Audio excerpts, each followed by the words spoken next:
সকাল থেকে অনলাইনে নেই, কোনো মেসেজ দিলে না, ব্যাপার কি? ইগনোর করতেছো নাকি?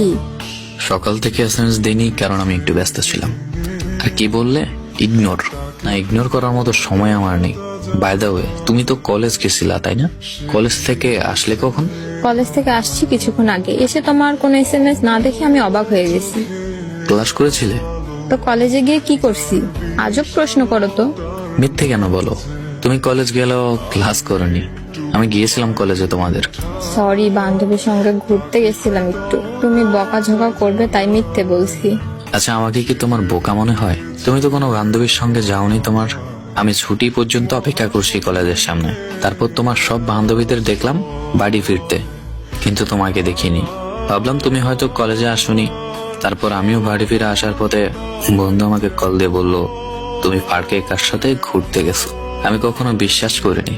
তারপর যখন নিজ চোখে দেখলাম তখন আর আমার ভাষা ছিল না। দেখো, ভুল বুঝো না, ওই ছেলেটা আমাকে লাইক করে। সে বলল মিট করতে তার সঙ্গে, তাই ডেট করে মিট করলাম। এখানে খারাপের কি দেখলে? একটা ছেলে তোমাকে লাইক করে আসছে, বললো তুমি ওর সাথে দেখা করতে, আর অমনি তুমি নির্লজ্জের মতো দেখা করতে চলে গেলে। বাহ, তোমার চরিত্র এত সুন্দর। আমি আগে জানলে কখনোই তোমার সাথে কথা বলতাম না। দেখো, এবার বেশি বেশি করতেছে।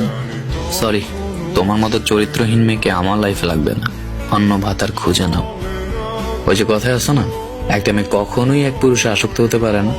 একটা মেয়ের একজন থাকার সত্ত্বেও তার আরেকজনের প্রয়োজন হয়। আমি সব মেয়েদেরকে বলছি না, কিছু কিছু মেয়েদের।